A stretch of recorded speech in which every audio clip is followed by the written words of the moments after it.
Baik, kita mulai saja ya. Assalamualaikum Ya, warahmatullahi silakan. wabarakatuh. Waalaikumsalam. Selamat pagi semuanya.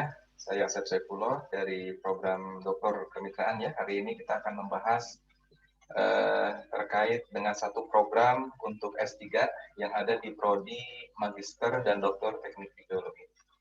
Kebetulan saya kaprodinya untuk saat ini, jadi ini kesempatan yang baik bagi saya untuk bisa menjelaskan terkait salah satu program untuk S3.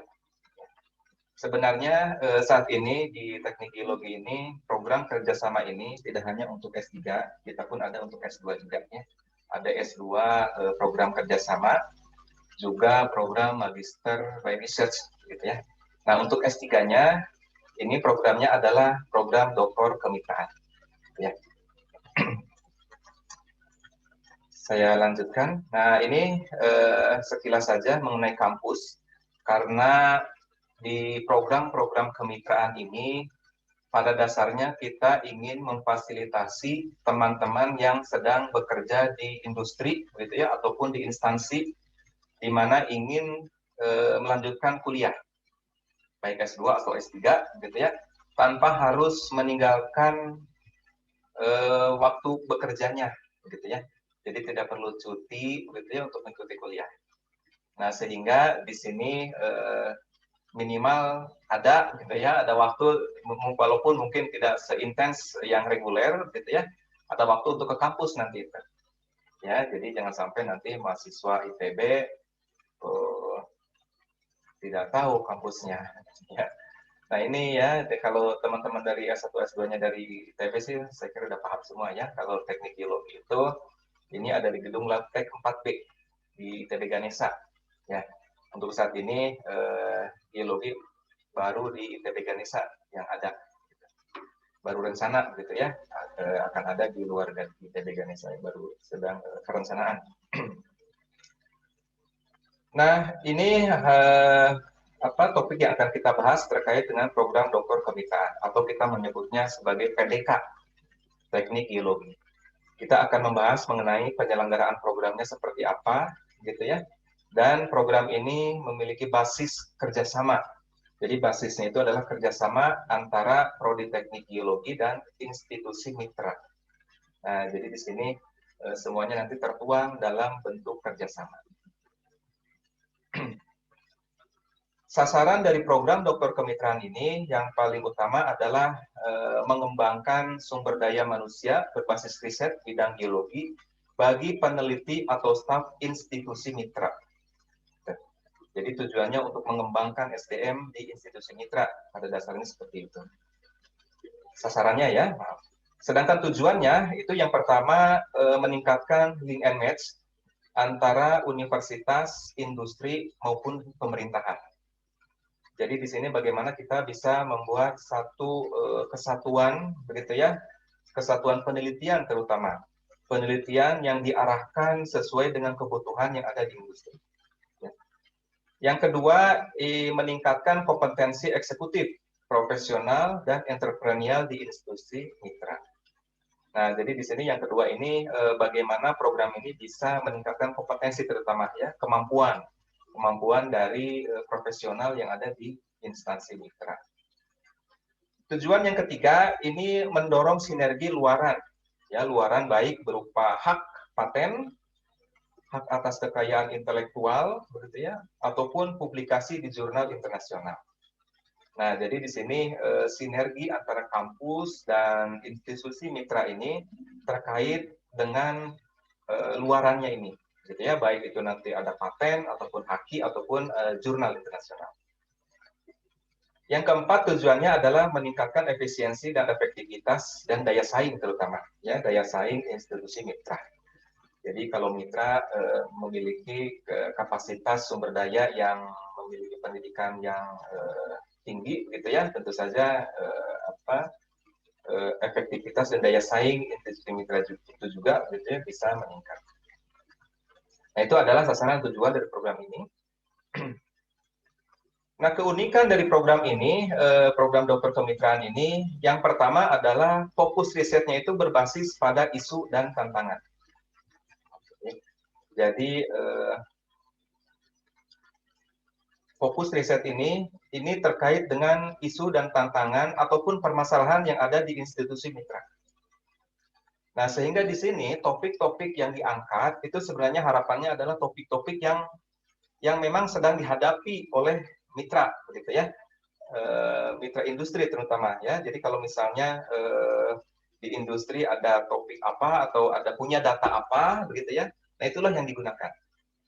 Ya, mengapa? Karena nanti pelaksanaan risetnya ini di institusi mitra, ya, pelaksanaan risetnya full di institusi mitra kalau memungkinkan, gitu ya. Meskipun demikian, harapannya institusi mitra tersebut itu memungkinkan, ya.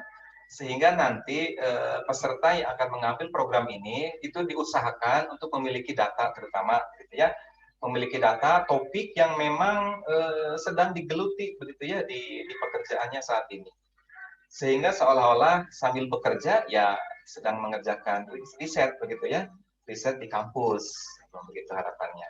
Nah, sehingga kalau fasilitas penunjang dari riset topik yang diambil itu tercukupi di institusi mitra, maka pelaksanaan bisa sepenuhnya di institusi mitra. Kemudian yang ketiga, ini ada sinergi supervisi antara pembimbing dan institusi mitra.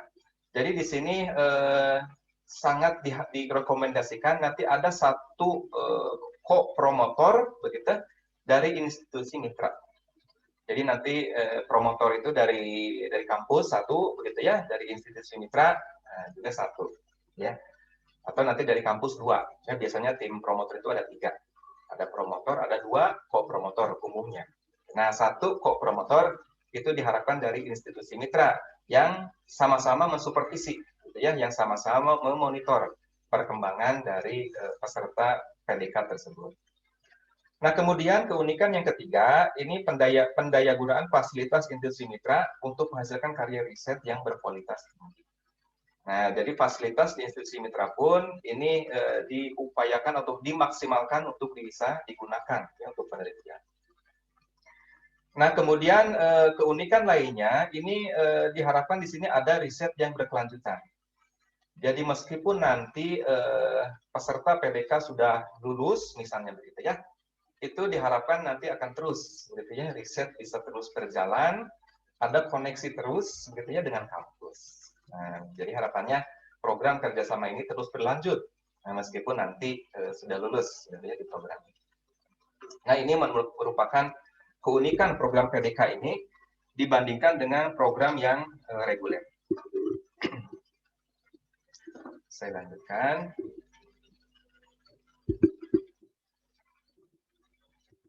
Kemudian,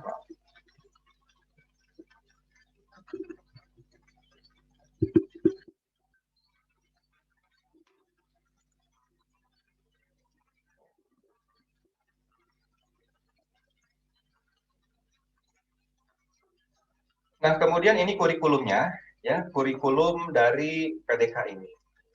Pada dasarnya, kurikulum PDK ini sama dengan kurikulum reguler. Yang berbeda hanya delivery-nya saja. Ya, kalau delivery yang reguler, ya harus kuliah gitu ya, seperti hanya biasa. Nah, kalau kita nanti ada strategi bagaimana si delivery kuliah ini bisa dilakukan di tempat bekerjanya. Ya. Nah, di sini kurikulum untuk dokter yang di teknik geologi ini ada kuliah wajib sebanyak 34 SKS. Ya. Kemudian selain kuliah wajib, ada kuliah pilihan. Nah, kuliah pilihan ini ada terbagi 2. Kalau yang bersangkutan itu S2-nya sebidang, ya, atau sejalur ya dengan S3-nya ini, itu kuliah pilihannya cukup 8 SKS. Sedangkan kalau di luar bidang, misalnya bidangnya bukan geologi waktu S2-nya, misalnya begitu ya, nah maka nanti kuliah pilihannya ini ada 20 SKS, lebih banyak gitu ya. Nah, kemudian ini adalah mata kuliah wajib ya yang ada di kurikulum. Jadi secara kurikulum ini program doktor ini akan diselesaikan selama 6 semester ya atau 3 tahun. Gitu. Nah, di sini kuliah wajibnya ya sebenarnya banyaknya itu bukan perkuliahan sih sebenarnya ya. Jadi penelitian kemajuan sebenarnya, bobot SKS-nya tinggi-tinggi gitu ya. Dan ini sebenarnya bagian dari penelitian, gitu ya.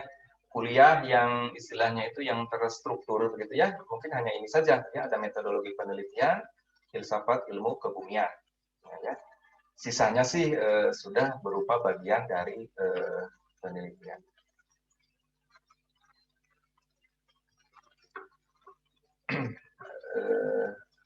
Saya lanjut ya. Ini session pertanyaannya di akhir, Kang Asep, atau di akhir, Kang Budi ya? Ini. Ya, di akhir ya. Kemudian ini mengikuti kurikulum ini ya. Jadi, nah ini kekhasan dari PDK Teknik Geologi ini perkuliahan di institusi mitra, ya, dan bisa dilakukan secara daring, gitu ya. Itu yang kekhasannya. Kemudian riset atau bimbingan ini dilakukan di institusi mitra, gitu ya. Nah, baru nanti seminar dan ujian itu dilakukan di ITB, gitu ya. Jadi ada seolah-olah ke ITB hanya untuk ujian saja, gitu ya. Jadi seminar itu ada ini ya, ada seminar kemajuan 1, seminar kemajuan 2, gitu ya, kemajuan 3 dan seterusnya. Ada proposal juga ini, ada seminar juga ini, bukan kuliah ya, seminar juga. Jadi nanti seolah-olah ke kampus hanya untuk itu saja, ya, melihat kampus mungkin hanya 1 semester sekali, jadi gitu ya, untuk mengikuti ujian saja. Nah ini saya beri tanda, gitu. Yang hijau-hijau ini dilakukan di institusi mitra ataupun daring. Yang orange ini dilakukan di ITB. Dan itu tidak setiap hari, hanya sekali 1 semester. Ya, misalnya ujian kualifikasi, ya sekali saja. Ya, proposal juga sekali saja melakukan proses seminarnya. Gitu ya. Sisanya juga demikian. Ya.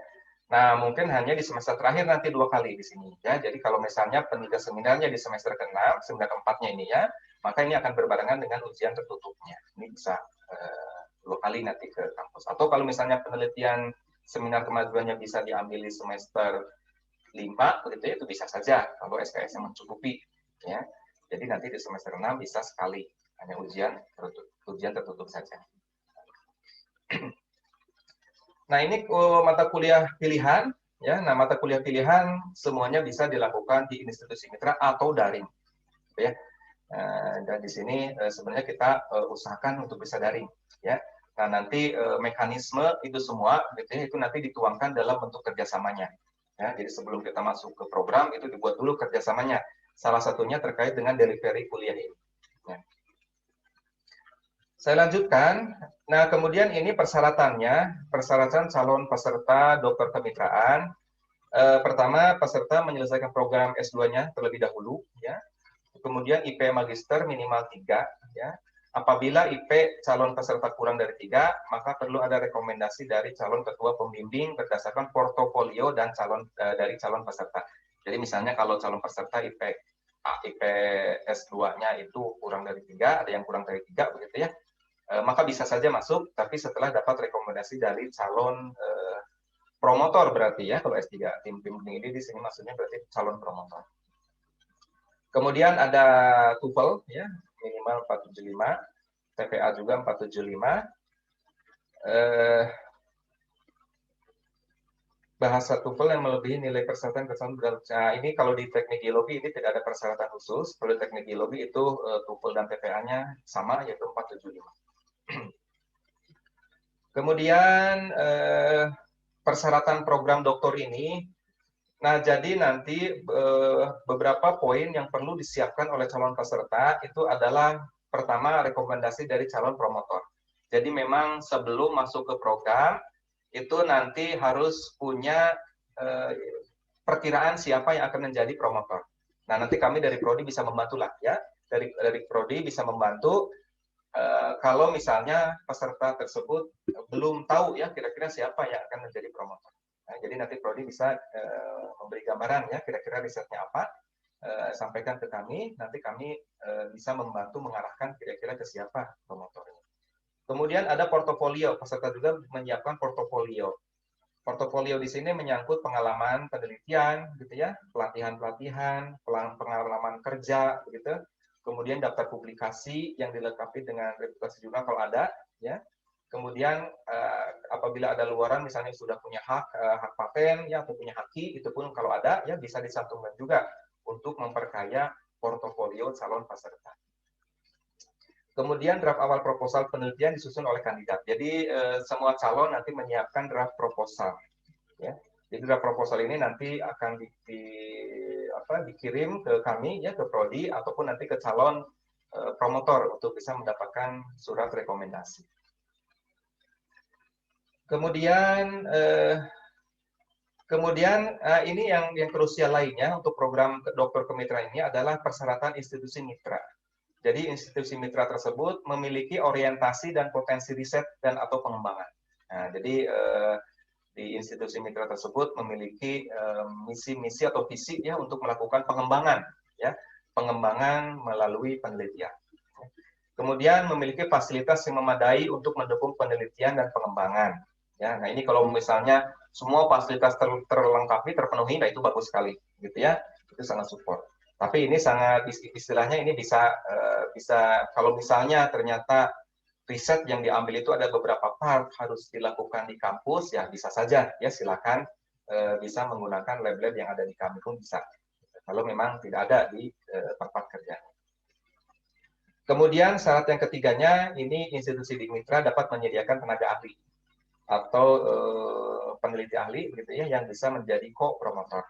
Nah, begitu. Jadi nanti sama-sama melakukan bimbingan baik dari kampus maupun dari institusi mitra. Kemudian ini proses enrollment-nya.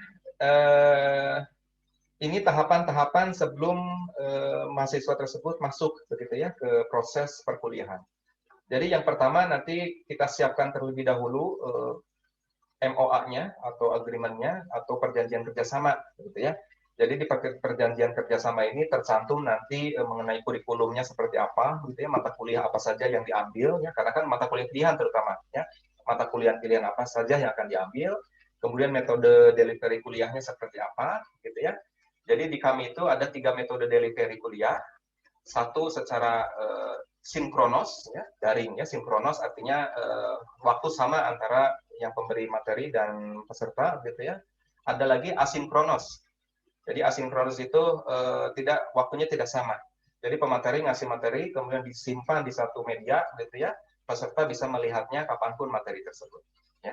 Yang ketiga melalui project set, gitu ya. Jadi kuliah-kuliah dibuat satu project, begitu ya, project pengerjaan, di mana di akhir project itu mencakup evaluasi untuk setiap pertemuannya. Ya. Nah itu kami siapkan metode delivery-nya, nanti disesuaikan dengan pengampu dan juga disesuaikan dengan kesiapan dari calon pesertanya. Kemudian biaya dan seterusnya yaitu disatukan di dalam PKS ini. Setelah itu kemudian masuk ke proses seleksi. Nah proses seleksi ini ada administrasi USM ITB mengikuti seleksi umum ITB, ada seleksi dari prodi yaitu wawancara. Jadi untuk S3 ini cukup wawancara dari prodi terkait dengan risetnya, rencana risetnya seperti apa, gitu ya. Nah, setelah itu ada semua, begitu ya. Nah, baru nanti dilakukan perkuliahan. Jadi perkuliahannya ini secara hibrid ya, daring. Walaupun demikiannya daringnya untuk perkuliahan terutama itu 100%. Luringnya itu dari seminar ataupun sidang saja, gitu ya. Itu pun ya istilahnya kalau memang kampus sudah memungkinkan, gitu ya, menerima tamu. Tapi saat ini kita proses seminar-seminar S3 saat ini ya di semester ini masih dilakukan secara daring juga. Nah kemudian ini enrollment untuk tahun 2021. Jadi sebenarnya kita setiap semester melakukan enrollment untuk program dokter kemitraan ini. Nah untuk yang tahun 2021 ini ada 6 gelombang. Di ITB menyediakan waktu untuk seleksi. Nah, untuk geologi kita mengambil 4 gelombang. Gelombang 1 dan 2 ini sudah lewat ya. Gelombang 3 ini besok ya kita akan melakukan seleksi. Nah, gelombang 5 ini masih terbuka ya, masih terbuka 25 Juni dan gelombang 6 16 Juni. Nah, ini untuk seleksinya. Nah, jadi nanti persiapan dokumen, berkas seleksi ada TOEFL dan sebagainya itu bisa disiapkan gitu ya. Dan nanti akan dikoordinir oleh prodi, akan dibantu mekanisme pembuatan akun, terutama ya akun untuk submit persyaratannya. Nah, untuk saat ini TPA dan TOEFL ini bukan sebagai syarat masuk ya, karena ya masih kondisi seperti ini ya. Jadi TOEFL dan TPA ini syarat kelulusan. Jadi ini bisa Anda kumpulkan setelah diterima gitu ya di ITB. Nah, kemudian ini tadi sudah saya singgung mengenai perjanjian kerjasama mencakup apa saja ya. Jadi di awal itu kita harus membuat agreement terlebih dahulu. Ada rencana studi, kemudian ada kesepakatan untuk publikasi bersama. Ada kekayaan intelektual bersama atau paten bersama gitu ya, sebagai bagian dari publikasi tadi. Kemudian operasional perkuliahan dan penelitiannya bagaimana. Nah, itu disatukan semua di situ di perjanjiannya. Kemudian jumlah mahasiswa program kerjasama itu berapa ya. Kemudian wakil institusi mitra siapa gitu ya, mekanisme joint supervisionnya seperti apa, pemberdayaan fasilitas yang tersedia di institusi mitra seperti apa gitu ya, dan termasuk cakupan biayanya berapa gitu ya untuk running penelitian S3-nya ini. Kemudian nah ini kelompok keahlian yang ada di Prodi Teknik Geologi ya, karena ini core riset ya sebenarnya yang ada di prodi kita. Jadi di kami ada 4 kelompok keahlian. Jadi nanti peserta yang akan mengikuti program ini akan memilih salah satu promotor yang ada di kelompok keahlian tersebut ini. Ya. Yang pertama adalah kelompok keahlian paleontologi dan geologi kuarter. Yang kedua kelompok keahlian geodinamika dan sedimentologi. Yang ketiga kelompok keahlian petrologi, vulkanologi dan geokimia. Yang kelima geologi terapan. Ya, meskipun demikian nanti sebenarnya promotor ini tim, ya. Jadi salah satu nanti promotor dari salah satu kakak ini, co-promotornya nanti bisa menyebar dari kelompok keahlian yang lainnya juga bisa, gitu ya. Karena S3 ini spesifik sekali topik risetnya, mungkin tidak tercover oleh satu kelompok keahlian saja, bisa saja ya. Jadi lintas kelompok keahlian. Kemudian ini adalah promotor yang available saat ini di KK Paleontologi dan Geologi Kuarter. Karena untuk menjadi promotor ada syarat dan ketentuannya, sehingga tidak semua ya bisa untuk menjadi promotor. Tapi untuk menjadi co-promotor itu sebagian besar dosen-dosen yang dari biologi sudah bisa, ya. Jadi bisa masuk ke co-promotornya.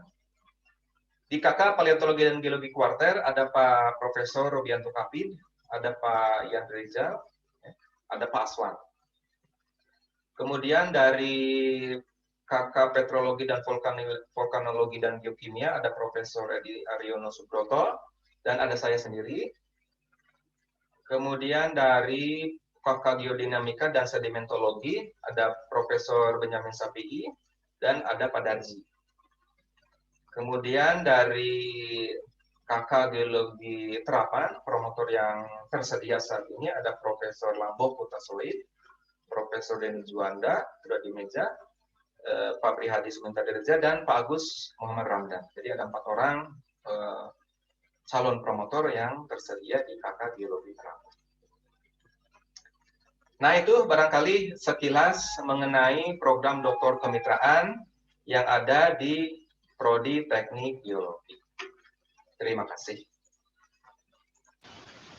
Oke, makasih.